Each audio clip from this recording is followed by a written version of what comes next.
Welcome back to our new stress response class. Last week, we spoke about the circadian rhythm and what impact it could have in our health and our stress response. Today, we're going to expand a little bit on that topic, and we're going to talk about what chronotype am I and how is linked to my overall circadian rhythm. About 70% of the population suffers from some sort of chronomisalignment, meaning difficulty resting or falling asleep. So today we're going to discuss about some issues that we could be doing that might be preventing us from having a full restful night sleep, and what strategies we could use to help us recover from this chronomisalignment. We need to ask ourselves, in the morning when I wake up, do I feel rested, ready to start the day? Or do I feel tired, wishing for a few more hours of sleep? There is a direct link between our frontal lobe and how much rest we received the night before. In our frontal lobe, we have our working memory of our brain. It controls our motor performance, our ability to concentrate, planning, doing a high level of intellectual skills. That's why the AAA statistics states that 20% of all accidents, about 1.2 million per year, are due to people driving groggy, or we can also call it sleep inertia. How do I know if I have enough hours of sleep at night?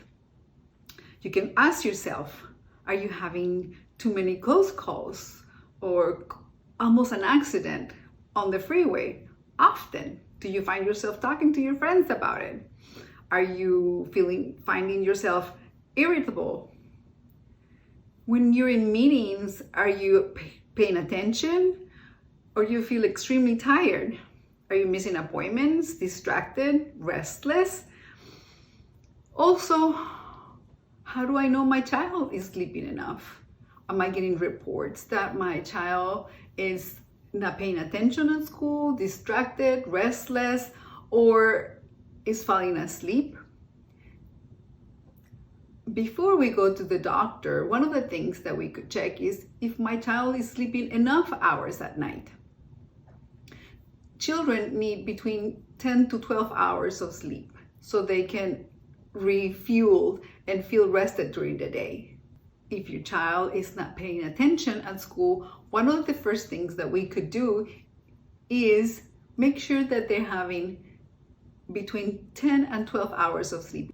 If they are already sleeping 10 hours, then we can move up to 11 or 12, and then we can evaluate if he or she is paying better attention at school after they have more hours of sleep at night. In his book, The Power of When, by Dr. Michael Bruce, he talks about living within our chronotypes. If we are aligned with our chronotypes and we sleep when we're supposed to sleep, he says that we'll boost in our immune system, be happier, will perform better at work, helps people manage their weight better. It has been reported that people, when they have problems losing weight, when they go back and sleep within their biotime, within their chronotype, that alone helps them start losing weight. It appears that if we go to sleep earlier, around the hours of 10 p.m., we will have a better benefits, a better boost in our immune system. There was a study done in Germany where they gave a group of people the hepatitis A vaccine, and half of the group went back home and went to sleep at their regular time. The second group was kept behind, and they were kept awake for the next 36 hours. 4 weeks later, they went to check the amount of antibodies that each group had created from the vaccine. And they discovered that the people that went to sleep at the regular time had created 2 times more the amount of total antibodies than the group that was kept away for the next 36 hours, telling us about how important it is to rest, to have a good night's sleep. In 2015, they did a study in Denmark with 75 patients, and these 75 patients were suffering from insomnia. So they treated 2 groups differently. One, they told them to exercise at a certain time, so that will reduce their stress so they could go to sleep. And the other one, they just assigned them to sleep at their appropriate time for their chronotype. And they discovered that the group that went to sleep at the correct time for their chronotype had a 62% remission in the insomnia issues. And the group that had exercise had a 38% remission. So that's pretty good, 62% remission just by going to sleep at the appropriate time. But what if we combine them both? Wouldn't that be awesome? In his book, Dr. Bruce talks about 4 types of chronotypes: the lion, the bear, the wolf, and the dolphin. You're welcome to read the book if you want to find out more about the different chronotypes. But for today, we're just gonna just introduce the concept and mention that he talks about 5 cycles of sleep at night, and that each cycle is 90 minutes. He states that if you sleep 5 cycles of 90 minutes, that you will have the endurance that you need and the energy that you need for the day, that you have a good memory, good cognition. That 7.5 hours, which are the 5 cycles, it's enough to restore our body and our mind. He also mentions that having 7 hours of sleep, which is an incomplete 5 cycles, you start compromising a little bit, but it still is enough. That your cognitive function will be okay, you can still control appetite, that your memory will still function okay, and your healing process will function. Not an ideal, but you still will function. He mentions that sleeping 6 cycles, it's not enough for lions, for bears, and for wolves. But it could be enough for a dolphin. So who's a dolphin? It's a person that has very irregular schedules, that with just a short amount of time, they have sufficient energy to perform. And don't get me wrong. He says that most of us fall into the categories of either lions or bears. There's a few of us that will be wolves, meaning that we like to stay up late at night. And then a few of us will be dolphins, meaning that you have very irregular hours of sleep. A lot of us like to stay up late at night watching movies, reading, being on the social media. And that doesn't mean that you automatically are a wolf or that you're a dolphin. All it means is that what you have, that's what the habits that you have created. But he says that going to nature for a few days where there's no artificial lights, that you can go camping, just have the firelight going. When you go back to nature and you realign yourself to your own chronobiology, then you will be able to figure out what is the ideal time for you to fall asleep. Many people that don't have enough sleep throughout the week, whether because the kids were sick or you have too much work, they think, oh, I'll catch up during the weekend. But he says that that is the worst thing that we could do, because then we misalign our chronobiology even more. That if we, for some reason, could not sleep enough during the week, the maximum amount of time that you should stay in bed is just 1 hour, let's say on Saturday morning. If you stay a lot longer, you're going to create a lot more misalignment, and then you're going to start creating problems of not restoring your physical health or your mental health correctly, and then you're going to be more tired, and you're going to start developing problems like insomnia or difficulty falling asleep. In this graph, I'm showing you the 4 different stages of sleep. Remember that he mentioned that we have 90-minute cycles. So in stage 1, you can see the difference between being awake, which is on the very top line, and the second line, you see how the beginning to fall asleep, our ups and downs curves start diminishing. And that's when our breathing starts slowing down and our muscles begin to relax. And we spend about 2 to 5% of our sleeping time in this area.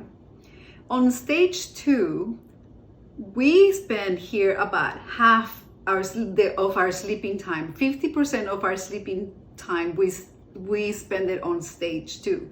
This is where the waves are getting slower, with occasional fast waves, and our body temperature lowers, our heart rate lowers even more, and our muscles get more relaxed.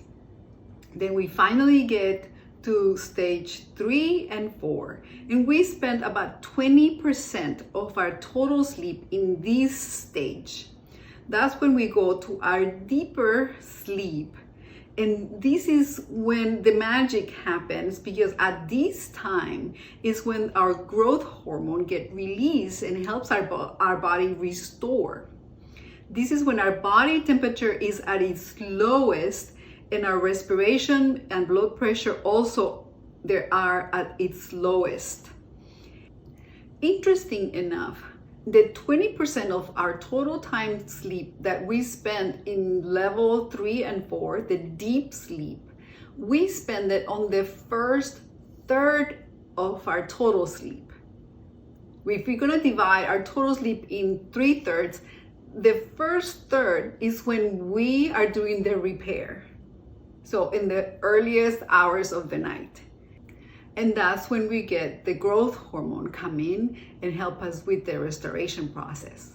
The last stage, which is the REM stage, you can see a huge change on the wave pattern from stage 3 and 4, which are deep waves, not as often. Here the waves become very, very short.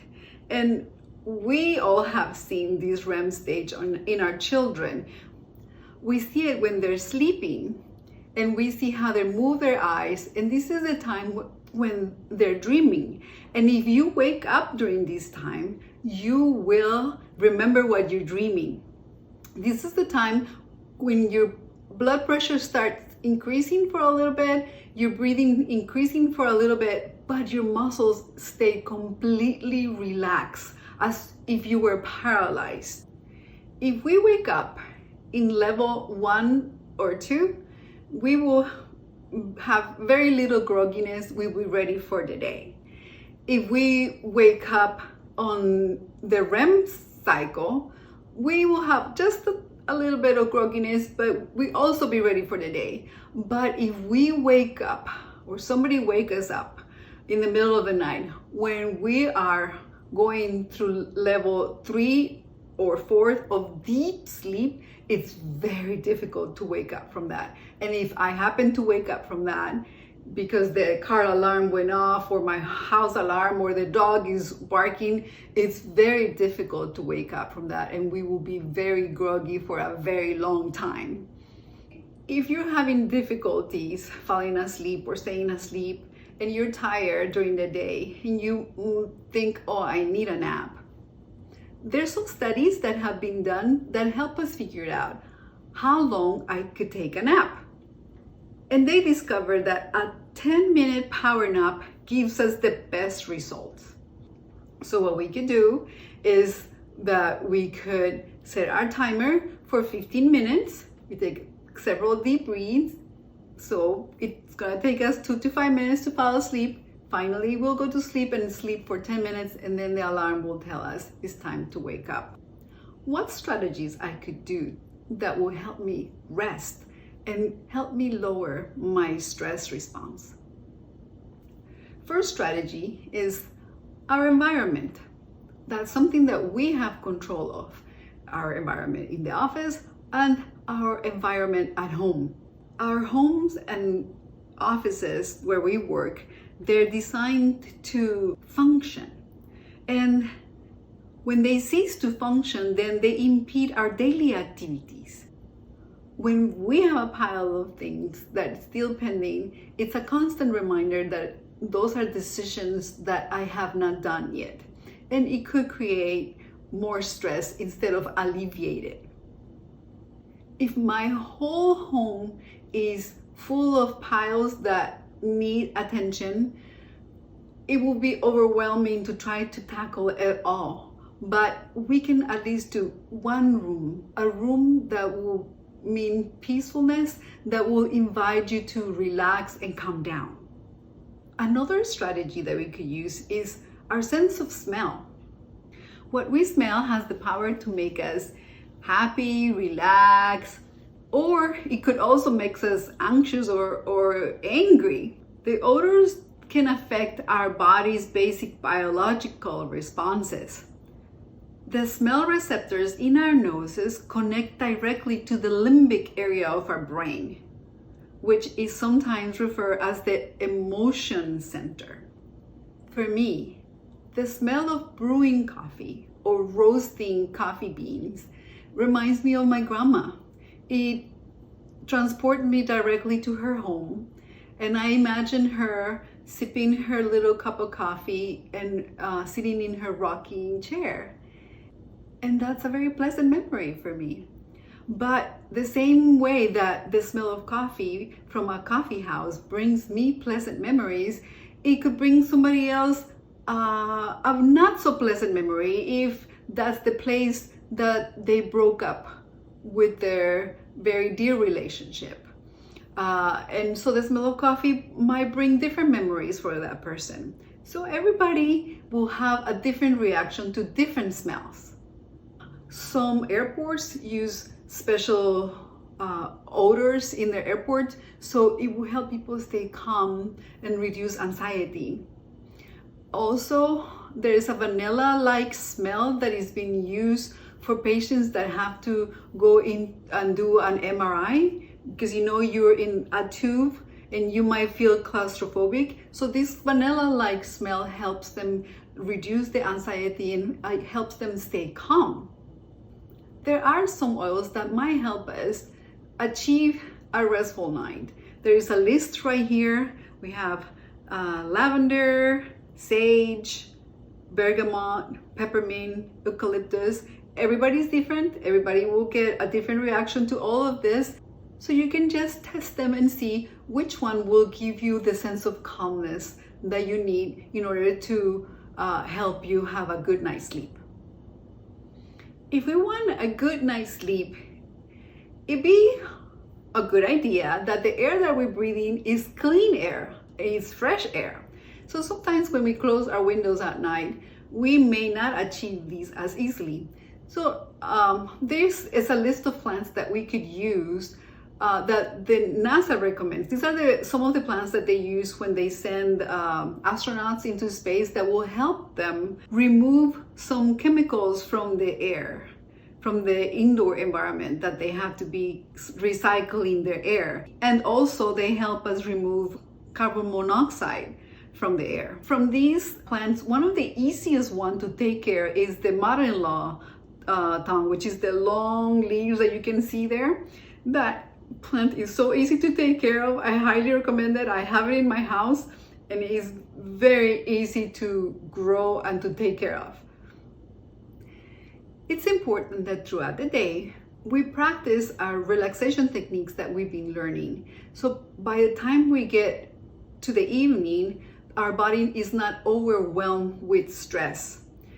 Let's remember the techniques that we learned on the last seminar about taking breaks during the day, do the deep breathing, go outside, take some sun, maybe take our lunches outside, yawning, stretching throughout the day, so we can keep our body relaxed and in a good disposition so we can go to sleep at night.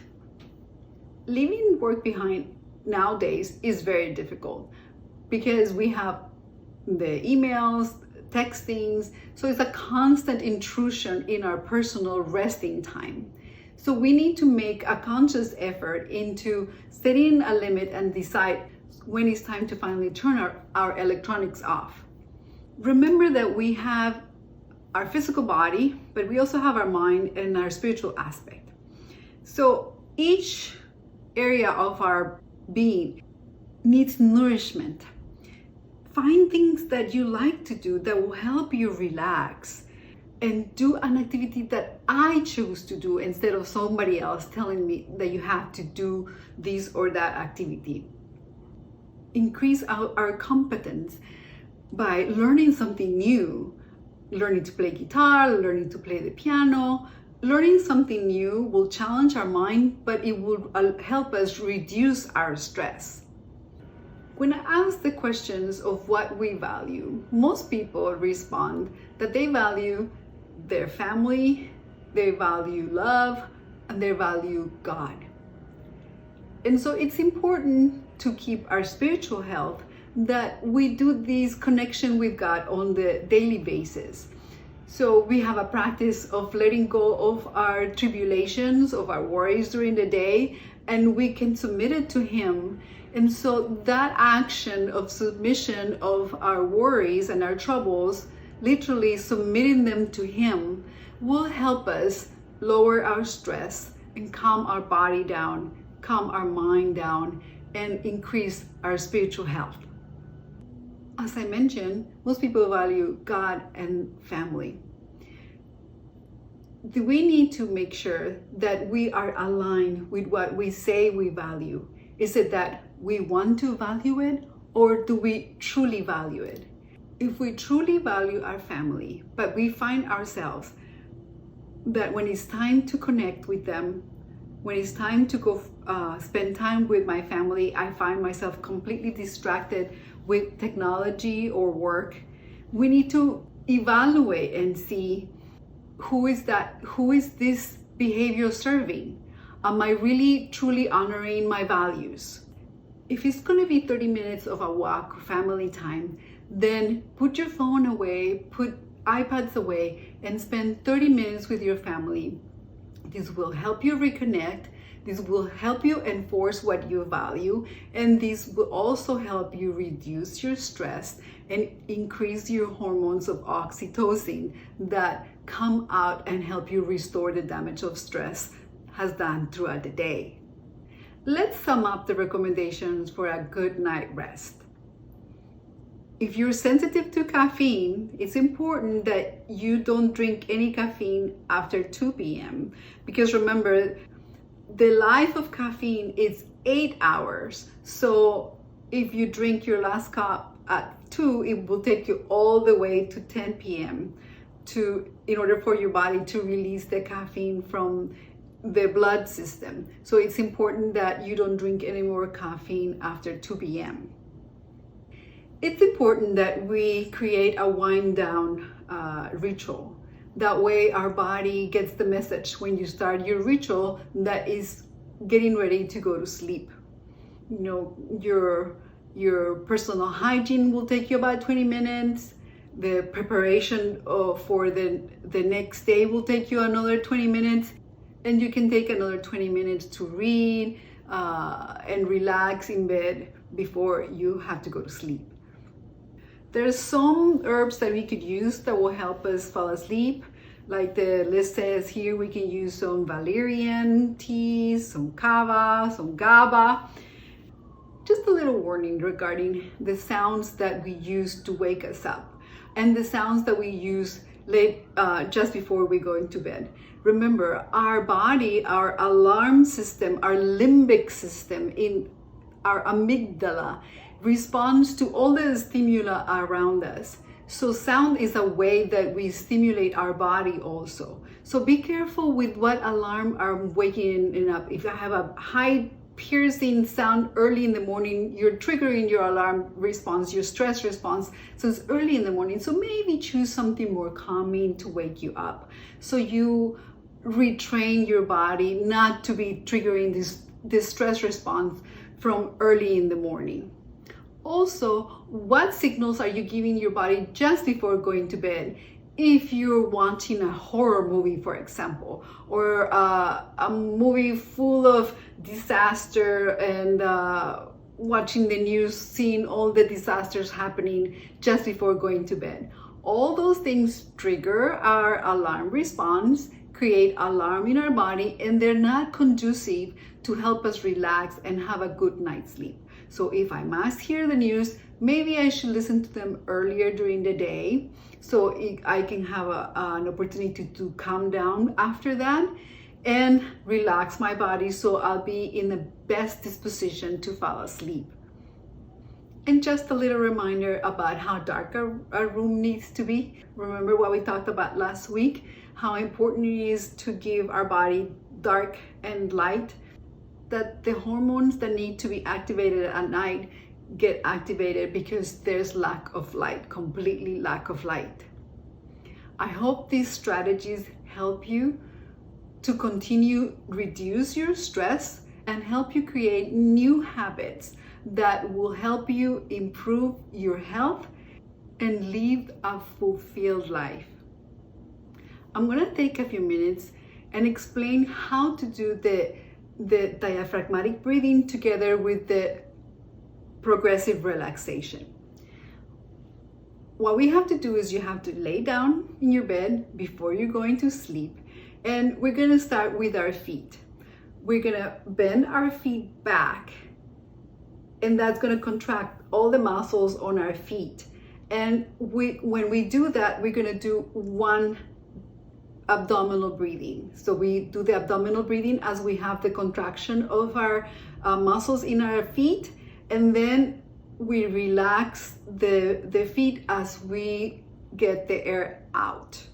So when we inhale, we contract, and as we exhale the air, we release the contraction. Then we go into our calves. We contract our calves, we inhale the air, we let the air out, and we let go of the contraction. And we're going to be finding that as we move up into our legs, our hips, our lower back, that we're going to find some areas when we contract that group of muscles that is going to hurt, because that's where we keep our stress. We're tight in certain areas. So if you find pain, reduce the amount of contraction of what you're doing. And let's say you're contracting the 70%, then you reduce it to 50. And if it's still too painful, then you reduce it to 40 or 30. And just do a little bit of contraction. Do the abdominal breathing, relax it, and you're going to see that you can stay in that area and do it several times, the same exercise in the same area, and you're going to be able to contract a little deeper every time, and the muscles are going to start opening. More circulation is going to go in there, the tension is going to reduce, the stress is going to reduce, and all you're doing is using your air and your own muscle contraction to repair circulation to go into those muscles that are so tight and so tense. Then as you go into your chest muscles, you're going to find that there's a lot of tightness most of the time around our shoulders, around our neck area. That's where most people hold their tightness, their stress. And you can spend several deep breathings in this area. You can contract your shoulders, do the abdominal breathing.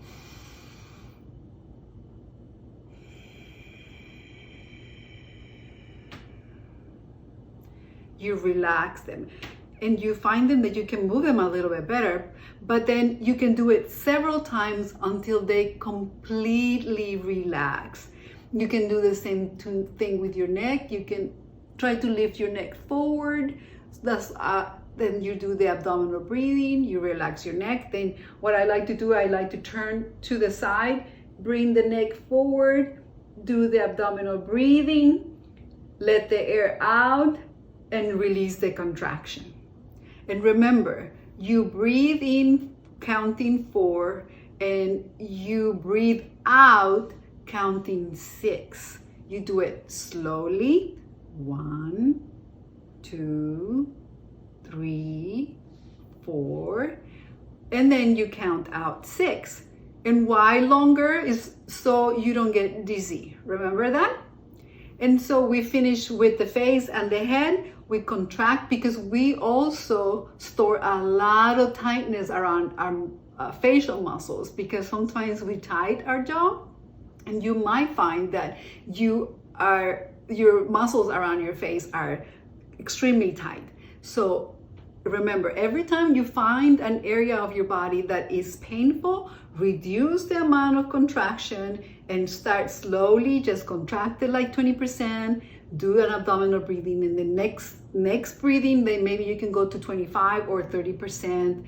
And then next breathing, you can go to 40%. And then next breathing, you can go to 50% contraction until you find that finally you let go of the tightness and you'll be able to contract it more.